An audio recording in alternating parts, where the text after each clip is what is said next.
o cálculo da pena deve ser realizado nos termos do artigo 68 do Código Penal, a operação trifásica. Primeiro, a pena base, atendendo às circunstâncias judiciais do artigo 59, depois, consideradas circunstâncias atenuantes e agravantes, se existirem, e, por último, as causas de aumento ou diminuição de pena. Aqui, e também sempre lembramos que o artigo 59 traz as circunstâncias judiciais, não é uma conta automática, né, uma conta aritmética, mas, no caso em questão, as circunstâncias judiciais são contrárias ao réu. E, sendo contrárias ao réu, a pena deve ser fixada acima da pena mínima. A pena básica deve ser fixada acima da pena mínima. Aqui, se nós verificarmos a necessidade que o Código Penal estabelece da pena ser fixada como necessária e suficiente para a reprovação e prevenção do crime. Não há nenhuma dúvida de que sempre coação no curso do processo é um crime grave contra a administração da justiça. Mas as circunstâncias judiciais desse caso específico são mais graves ainda, porque houve uma atuação de um ex-deputado federal representando-se ou se colocando como representante do povo brasileiro num governo estrangeiro atuando contra o povo brasileiro, atuando contra as instituições brasileiras, atuando contra o poder judiciário brasileiro, levando informações sigilosas, informações processuais sigilosas a autoridades norte-americanas e insistindo, mesmo que isso causasse um grande prejuízo econômico, social do Brasil, insistindo na coação para favorecer o seu próprio pai. Então, se nós analisarmos as circunstâncias judiciais, a culpabilidade do réu se demonstra extremamente elevada. Assim, presidente, dentro dessas circunstâncias, a pena é de 2 a 4 anos, fixo a pena base inicial fixo em 2 anos e 6 meses, 2 anos e 6 meses, e 30 dias multa. Cada dia multa no valor de 2 salários mínimos. Não há, na segunda fase, não há nem atenuantes, nem agravantes a serem aplicadas. Na terceira fase há, aqui trata-se do artigo 71, crime continuado, se verifica, no mínimo, 9 condutas, ou seja, são vários crimes, obviamente, em continuidade delitiva, mas são 9, no mínimo 9 momentos em que houve a execução do crime de coação no curso do processo. Por isso, entendo que deva ser ampliada, aumentada a pena nos 2/3. O crime continuado é possível de 1/3 a 2/3, aumentando, então, para a pena em 2/3, chegando a pena final 4 anos e 2 meses, 50 dias multa, cada dia multa no valor de 2 salários mínimos. Nos termos do artigo 33 do Código Penal, é fixo o regime inicial de cumprimento da pena, o regime semiaberto.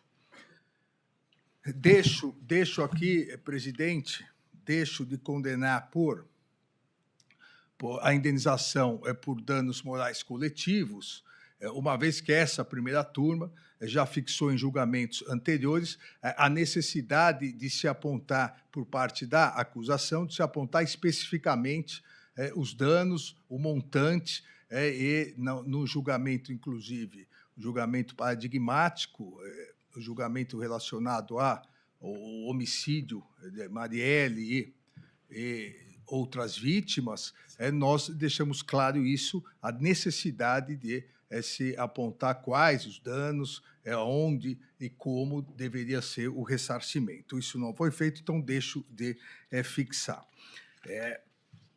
Ainda, presidente, nos termos da Lei Complementar 135 de 2010, a conhecida Lei da Ficha Limpa, que alterou a Lei Complementar 64 de 90, das inelegibilidades, declaro a inelegibilidade do réu. Nos termos do artigo 1º, inciso 1º Letra E, item 1, são inelegíveis aqueles condenados em decisão transitada em julgado ou proferida por órgão judicial colegiado, como é o caso, desde a condenação até o transcurso do prazo de 8 anos após o cumprimento da pena, crimes contra economia popular, fé pública e crime contra a administração da justiça, que é exatamente esse. Então, a partir dessa condenação, não há necessidade do trânsito em julgado. A partir dessa condenação pela primeira turma, que é um órgão colegiado, o réu está inelegível pelo prazo de 8 anos, imediatamente pelo o transcurso do prazo de 8 anos após o cumprimento da pena. Ainda, presidente, com base no artigo 92, inciso 1º, letras A e B, eu declaro a perda do cargo público. O Código Penal estabelece que é efeito da condenação, da sentença penal condenatória, a perda do cargo, função pública ou mandato eletivo. Aqui, no caso do mandato, nem há necessidade de analisar, porque, como disse, no dia 18 de dezembro do ano passado, a própria Câmara dos Deputados declarou a perda do mandato de Eduardo Bolsonaro em virtude de ter se ausentado mais de 1/3 das sessões durante o ano legislativo. Mas o réu Eduardo Nantes Bolsonaro é escrivão da Polícia Federal. Inclusive, há um processo administrativo disciplinar correndo na Polícia Federal em virtude do não comparecimento dele ao trabalho. Ele foi condenado à pena privativa de liberdade superior a 4 anos. Isso já, por si só, entraria no artigo 92, 1b.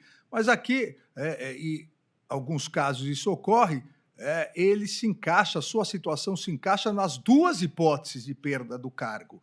Porque o artigo 92, 1A, determina que a pena privativa de liberdade por tempo igual ou superior a 1 ano, nos crimes praticados com violação do dever para com a administração pública, que é exatamente esse caso. Então, ele entraria aqui, mas também na linha B, que prevê automaticamente, para qualquer que seja o crime, acima de 4 anos, é a pena que propõe 4 anos e 2 meses. Então, presidente, diante desse exposto, já rejeitamos as preliminares, julgamos procedente a ação penal e agora eu voto no sentido de condenar o réu Eduardo Nantes Bolsonaro, como incurso nas penas do artigo 344 do Código Penal, combinado com o artigo 71 também do Código Penal, crime continuado, a pena de 4 anos e 2 meses de reclusão, iniciado no regime semiaberto, e multa de 50, multa no montante de 50 dias multa, cada dia multa no valor de 2 salários mínimos, uma vez que a situação econômica do réu permite, ex-deputado federal, com cargo público até esse momento, e, além disso, como já é público e notório, tendo recebido um PIX de milhões do seu pai, a quem estava tentando favorecer nesse julgamento.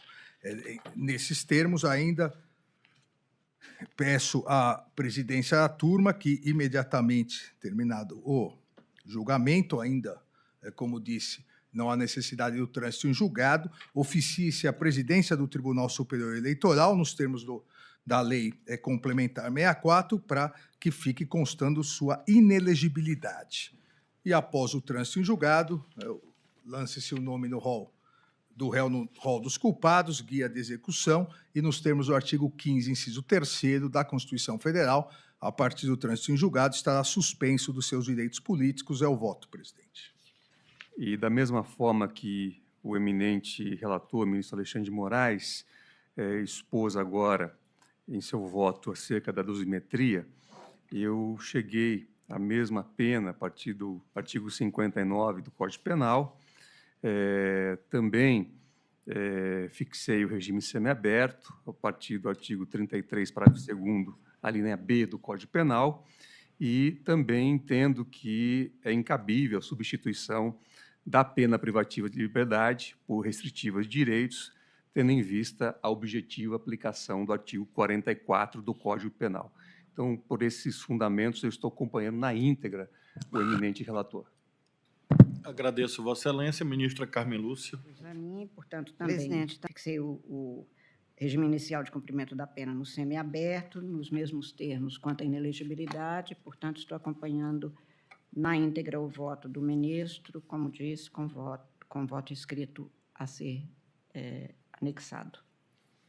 Eu, de minha parte, adiro a posição majoritária já formada, embora minha dosimetria fosse um pouco diversa, tanto no que se refere à pena privativa quanto em relação à pena de multa. Mas, neste caso, em atenção à deferência ao colegiado, a minha dosimetria chegava a 4 anos e 6 meses, portanto, uma pena de multa um pouco maior.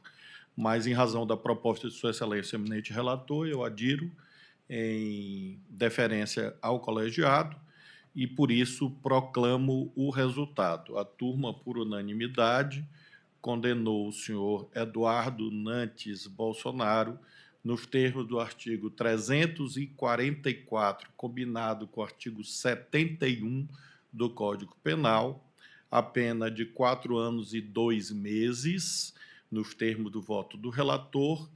Também condenou a 50 dias multa, sendo cada dia multa no valor de 2 salários mínimos. A turma, identicamente, por unanimidade, fixou o regime semiaberto para o início do cumprimento. A turma rejeitou o pleito do Ministério Público no que se refere à indenização de danos morais coletivos por falta de fundamentação na petição que inaugurou esta ação penal. Prosseguindo, a turma fixou e reconheceu o efeito legal da inelegibilidade, nos termos da Lei Complementar 64, assim como a perda do cargo efetivo que o réu mantém na Polícia Federal. Como consectário dessa proclamação, haverá imediatamente pela turma a expedição de ofício ao presidente do Tribunal Superior Eleitoral para fins de consignação da inelegibilidade. Após o trânsito em julgado, será feita a inserção do senhor Eduardo Bolsonaro no rol de culpados, será expedida a guia de execução, assim como também a suspensão dos direitos políticos. É a proclamação, em face do adiantado da hora, nós não vamos prosseguir no segundo feito inscrito na pauta. Homenageio mais uma vez o relator, assim como também os demais membros da turma, o ministro Cristiano e a nossa decana Carmen Lúcia, e agradeço a intervenção valiosa tanto do Ministério Público quanto da Defensoria, e está encerrada a sessão.